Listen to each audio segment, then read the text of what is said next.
Hello and welcome to Enchantment of Eternity's top 10 favorite episodes of Star Trek, the animated series. So I'm here to talk about my 10 favorite episodes of Star Trek, the animated series, as well as my 5 least favorite episodes of the animated series. Now, the animated series is kind of up in the air whether or not you consider it canon. Officially, it is now considered canon by CBS just because they want to make more money off of it, basically. So traditionally, for a while, it wasn't considered canon, but there has been more and more, particularly with the newer episodes also owned by CBS, pieces of information or pieces of canon from this series that's been slowly filtered into the main shows. Like, there's several bits and bobs here that have been referenced and turned up. So, okay, you could consider it canon, sure. But for me, I kind of consider it like an extension of the original series. It's not really its own thing. Like some people say, oh, there are 8 Star Trek shows. There's the original series, Next Generation, Deep Space Nine, Voyager, Enterprise, Discovery, Picard, and the animated series. And there will soon be 9 because we're getting another animated series called Lower Decks coming out soon. But anyway, that's neither here nor there. And so I actually wouldn't count the animated series as one of them, even if you consider it canon, which, there's a loose base from. To me, it's just an extension of the original series, because it's the same cast of characters. And in fact, many of the scripts for the animated series were hangovers that were going to be in the season 4 of the original series that never happened. They were kind of just repurposed for the animated series. Now, the animated series trying to appeal to younger audiences, obviously, and so they were really dumbing things down. But I found even as a kids show, I didn't think it worked as well because it was mainly just characters standing still, spouting out exposition. A lot of the episodes were that, basically, and the animation from especially from a modern standpoint, I think even from when the time it was made, it's not that great. And so they don't feel that animated. They just stand still and go, Captain, blah, blah, blah, techno, blah, blah, blah, blah, blah, oh, techno, blah, blah, blah, blah, blah. And that's basically what it is. Although, to be fair, as I'll get to my best list, there are some good character stories. And, the fact that it is animated allowed them to go into more alien landscapes, more weird-looking landscapes, and had more weird-looking alien creatures they encountered, which they couldn't really afford to do on a live-action show. So that's a positive, too. But all in all, if you look at my top 10 best episode list that I'm about to name out, most of these episodes I just think are okay. And if I were to compare them to other Star Trek series, the live-action ones, they would not hold up at all, and they would be way behind.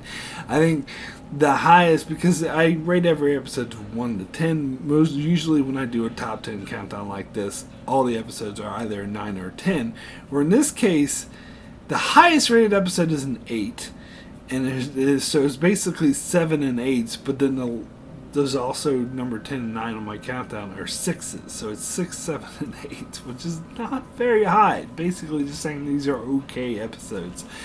And when you get into my top 5, you get into the 8 rated ones, so that's the better half of okay. There's actually really good episodes, but not great. There are no great episodes in this show, basically. But before I get into my best list, let me start off with my worst list. 5 worst episodes of Star Trek the Animated Series. And we'll start with my number 5, Bem. Now, I actually preferred the second season a lot more than the first season. There's a lot of second season episodes in my top 10, even though there's only 6 episodes in the second season. But this is the exception. because this was in the second season, and this episode's really not any good. It's silly. Everyone in this episode's being incompetent. There's an alien ambassador who's traveling with Kirk who can split himself into 3 bits, which is, again, something they can only do in animation, but I really don't see the point of it. And this guy is really, he's dim. Let me put it that way. He really, I don't know, suppose they're saying, oh, he's just alien, he doesn't understand your huge, strange human ways. But no, he's an idiot. He goes off and causes all this trouble. Now, Kirk, they're studying this pre-war, primitive society. Why are they doing this? I don't know. I know this is, in the scale of the actual timeline of Star Trek, they hadn't come up with the duck blinds yet. But really, they're just breaking the Prime Directive, and then this weird alien entity comes down and says, oh, you're interfering with my children. It kind of reminds me of the episode Justice, which makes me think maybe that was kind of based off of this. But this is even worse, in my opinion, because Kirk, when he has this strange, powerful entity says, don't mess with our children, Kirk is like, no, it's okay, we're going to leave and we just need to collect this BIM guy and we'll be out of your hair. And so in order to get the BIM guy back, they started firing phasers at these primitive people. I'm like, Kirk, what the fuck are you doing? That powerful being really should have just smited Kirk and just killed them all. I mean, everyone in this episode was being incompetent. Anyway, let me get into my number 4, the Infinite Vulcan. This episode reminds me a lot of Spock's brain, and I will go as far to say I don't think this is good. I think this episode is worse than Spock's brain. Now, a lot of people give it a pass because it's animated and it's a cartoon, so it's supposed to be silly. But I kind of look at Spock's brain like it's supposed to be geared towards kids anyway. And if I look at it that way, it kind of works. This, geared towards kids or not, doesn't work. It's stupid. Alright, so these aliens kidnap Spock and they transfer his consciousness into a huge version of Spock, like the Infinite Vulcan, a big Spock. And Kirk tries to rescue them. Now, this is one of many, very, very many episodes of the animated series that will have these pterodactyl-looking, flying dragon-looking things that have the same annoying, poorly rendered sound effect. And this episode overuses that, but the anime series does so goddamn much. But this episode's one of the worst offenders of it. And you had this giant monster, well, not monster, he's like a clone guy saying, oh, you humans are barbaric, and it's such a tired trope, and it's just it's just a terrible episode. And then we'll get into my number 3, Once Upon a Planet, which is the sequel to Shore Leave, an episode that I hate in the first place, and this episode's even worse. In this episode, the Pleasure Planet, the machine takes over and actively rebels against the human guests and tries to kill them. And at the end, Kirk is like, oh, please don't kill us. Please stop killing us. We're just here to have fun.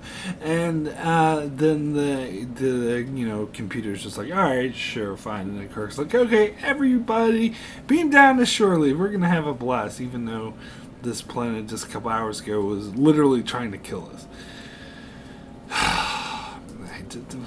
Don't need a sequel to that episode. It was not good in the first place. Anyway, number 2 on my list is The Magics of Magus 2, and this is where they encounter the devil, or Satan, or whatever the fuck he calls himself, and he tries to take him to this planet and be like, oh, you humans, blah blah blah, and you find out these are all the spirits or goblins that live on the planet. They visited Earth hundreds of years ago during the Salem witch trials, and they were killed for practicing their magic. And so they have these pilgrim looking dudes all put the Kirk and crew in these what do you call those things, where you lock their head and arms in and then you chop off their head with an axe or whatever.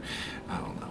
I'm losing my words. But anyway, it's stupid. That is so stupid. It's taking like one of the most cheesy aspects from the original series, the way they always had to do, or they had meet these aliens who are actually historical figures or mythological figures from Earth history, and be like, "Ooh, we actually visited Earth and we did." It's such a tired trope, and this is by far the worst example of it. Anyway, now we'll get into my number one worst episode of Star Trek the Animated Series, and that is Mudd's Passions. Yes, Harry Mudd, a character I absolutely hate. This is a bold statement for me. Believe me, because I hate Harry Mudd. This is the worst appearance. This is terrible. I mean, it's even worse when you consider it's a kid's show, because basically in this episode, Harry Mudd is selling a date rape jug to these miners to say, "Oh, give this to this woman and she'll instantly fall in love with you," and they refuse, and Spock arrests him, and because they need him for some bullshit or whatever, I don't even care.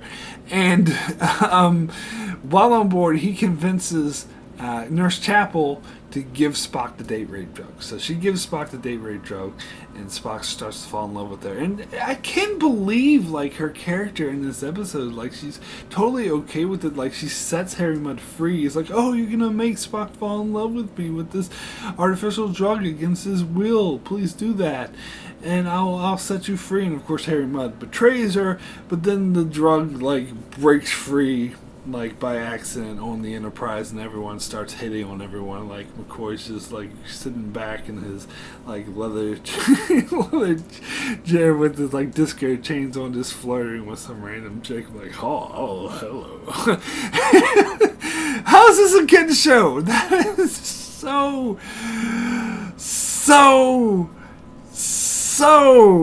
stupid. And I'll be honest, like I mentioned, I recently did a top 10 worst episodes of the entire Star Trek franchise, and I mentioned there was one animated show that made the short list. It didn't quite make my top 10, almost made my top 10. It's this one here. This episode is absolutely terrible.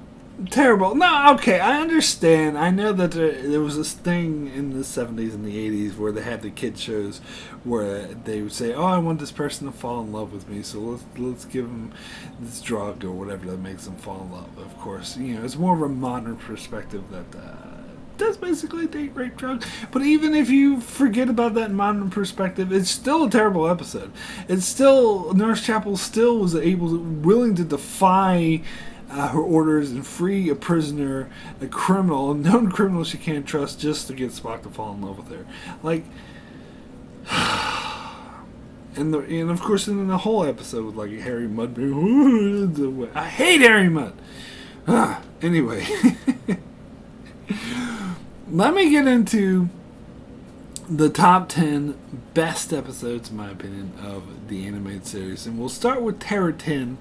The Terran Incident, which was okay, so it makes my top 10. Anyway, in this episode, the crew start getting small, and they try to encounter this planet that's forcing them small. It's kind of an attack, and Kirk, like, beams down to the planet, and the transporter makes him big again. He beams back up, and everyone's so tiny that he can't see them, so he threatens to destroy the city unless they stop, like, making them small and return his crew. And then they're like, "No, please!" And then the way they talk is, like, so weird. Like, they don't speak straightforward. They're like, "Please, dude," I can't even imitate the way they talk. It's just like, just talk normally, bastard. But anyway, Kirk negotiates with them. They're like, you have no right to destroy us."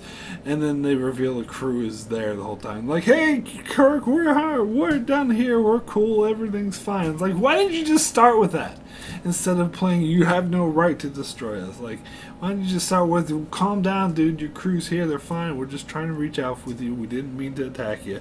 We're sorry." Why didn't they start with that? But anyway, it's supposed to be my best list. But it was an interesting episode. I will give it that. So there you go. Anyway, we're getting to my number 9, which is more Tribbles, more Troubles, which I would actually surprise that made my best list. Again, this episode's just okay. I don't like the Tribble aspect of this episode because in this episode the Tribbles get bigger instead of breeding more, and which I think is kind of dumb. And then they introduce the concept of a Tribble predator that the Klingons had to genetically engineer, which makes no sense because there's tons of Tribbles predators on their planet. That was the whole point of Tribbles. Don't listen to that short trek, which completely destroys the lore of Tribbles. But anyway, I'm not getting into that. At least it wasn't as bad as that. I won't grant you that. But I actually like the storyline with the Klingons because they came up with like this weapon that was able to like disable other ships, and Kirk was got into this game of cat and mouse with them and trying to like outmaneuver them, which I actually really like that aspect of the episode. Even though Kirk finally does outmaneuver them by putting Tribbles on their ship, which fine, whatever. But then it ends on a bunch of really, really stupid jokes. Like, Kirk literally winks at the camera. I know this is a 70s cartoon, but still, come on now. Anyway, we'll get into my number 8, which is the Practical Joker. And it's funny, from memory, watching this episode, I thought I was going to hate it. I thought it was going to be in my bottom 5 because this is the episode where the Enterprise computer starts running practical jokes on the crew and like writes Kirk as a jerk on his uniform and stuff like that. And I was like, oh my god, that's so stupid. But I like this episode a lot because of the character stories. You get a lot of these character interactions you never really got on the original series. I think that is one of the huge positives of the animated series, is that a lot of the more minor characters like Sulu, Uhura, and well, not Chekhov because he's not on here, but characters like that, they get more play and they get more attention.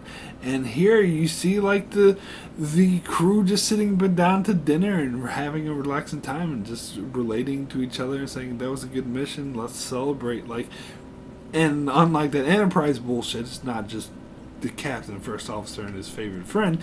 It's the entire senior staff, which I like, and I think that includes Arex, the tall alien dude who was created for the show, and I can't remember if Imress, the cat woman, was in this one or not. I think she was. Yeah, no, she was.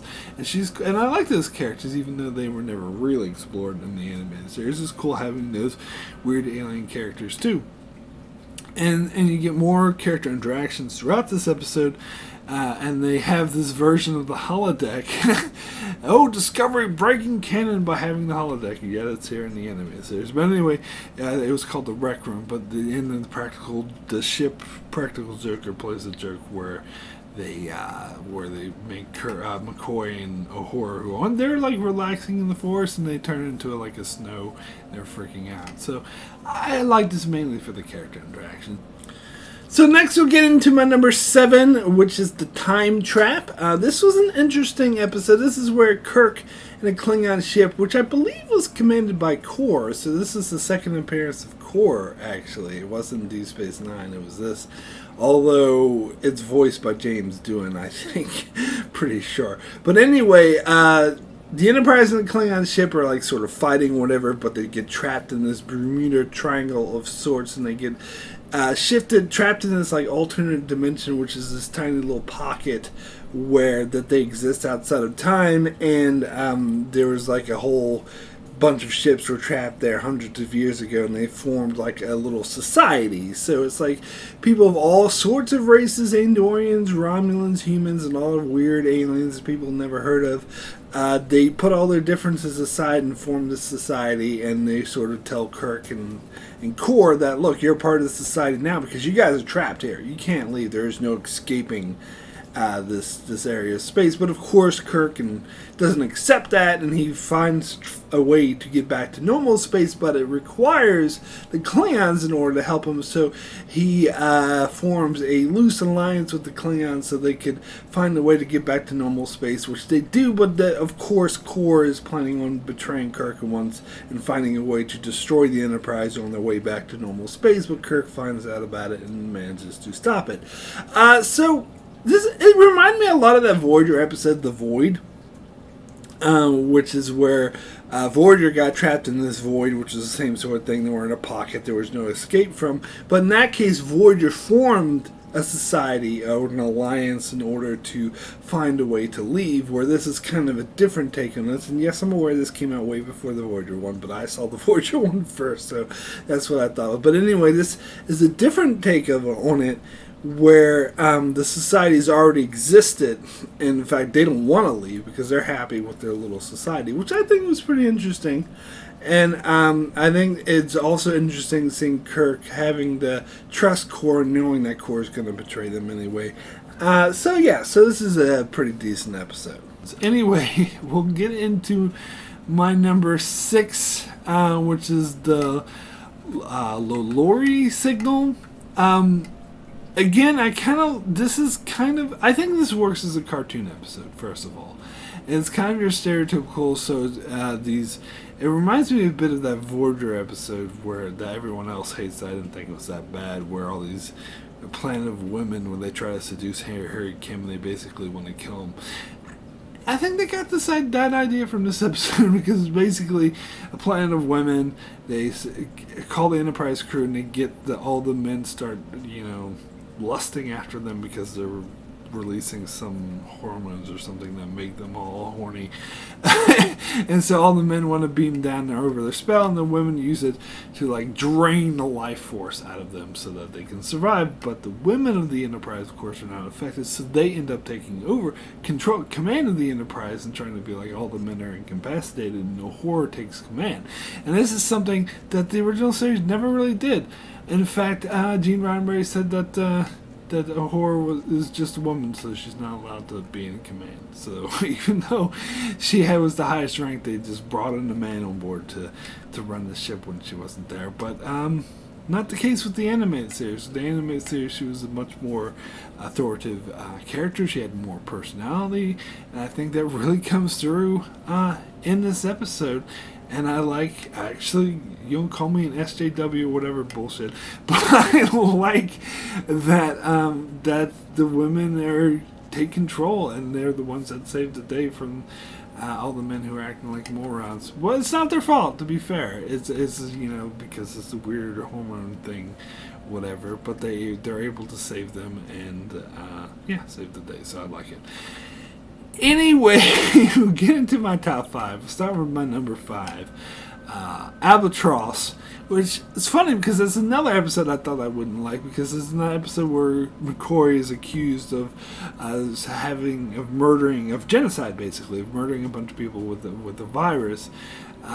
Which I was like, oh, not another falsely accused episode. God damn it, I'm so sick of these. But it actually turned out quite different, because while they were holding McCoy captive, Kirk and crew took the ship to the colony that was where the people died to investigate. And of course they found out that McCoy wasn't responsible, because they find this survivor that McCoy had saved, and they realized it was something else. But in the process of doing that, the Enterprise contracts the disease, and of course everyone is incapacitated except for Spock, because of course Spock is always immune to everything. But anyway, so Spock beams down to break McCoy out of jail, because the alien dudes are still refusing to let him go, but they need McCoy to save the entire crew because they're sick from this virus.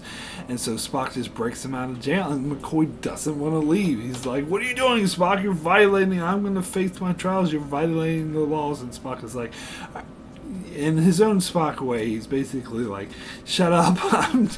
Normally I'd be happy to let you stay here, but the crew's gonna fucking die unless you come up. And so he comes up and he saves the crew, and then the other aliens realize that McCoy wasn't responsible for it in the first place, and they apologize. So I thought that was actually a pretty cool episode.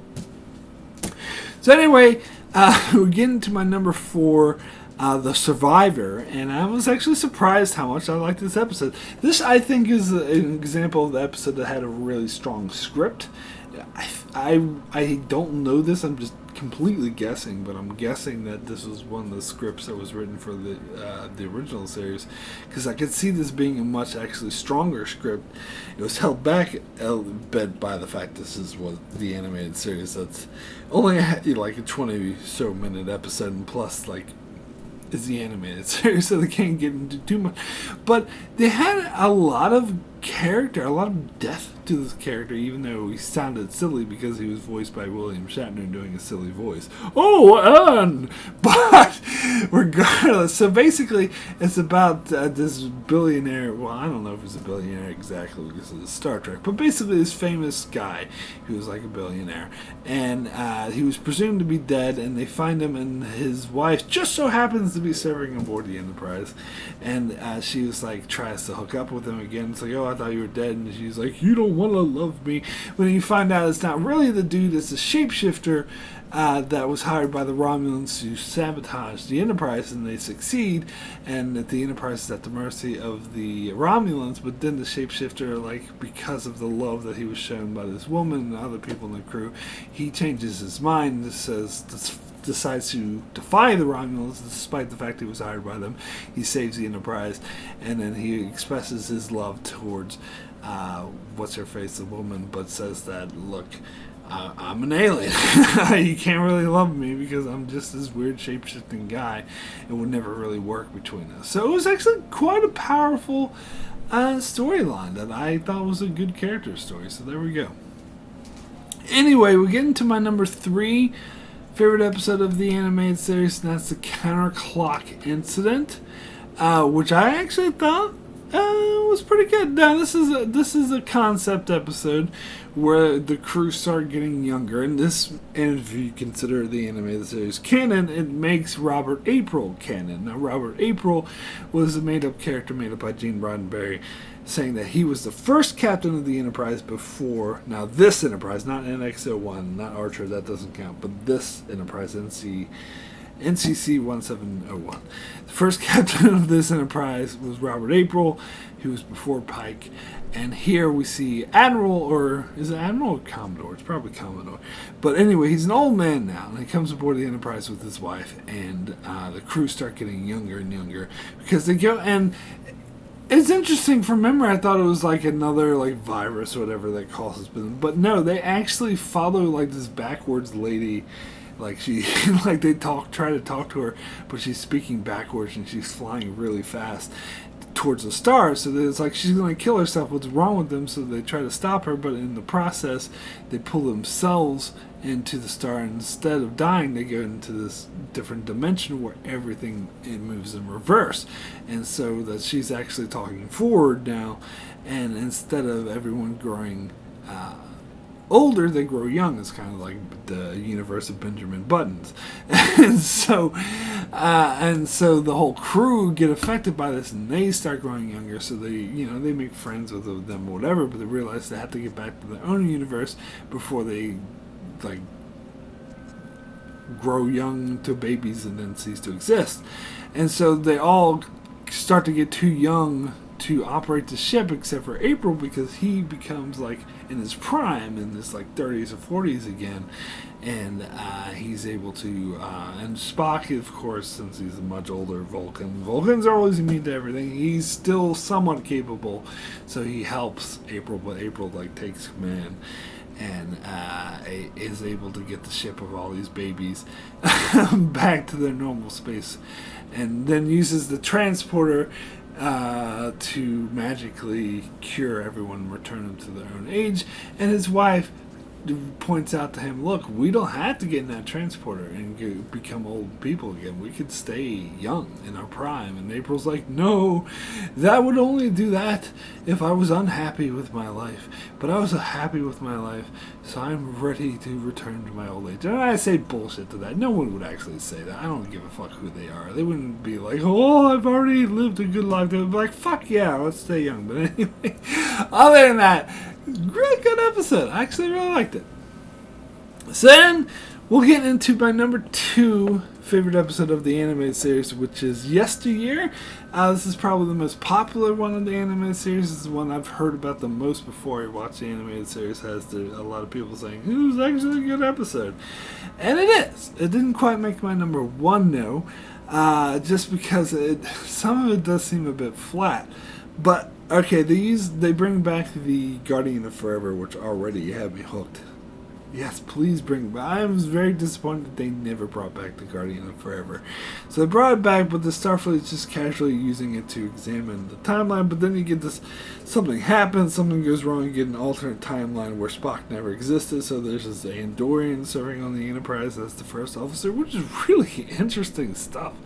Like, this is like really good stuff. But so then Spock realizes that something happened when he was a kid, where he went on this quest journey or whatever bullshit in Vulcan, and he died where he wasn't supposed to die.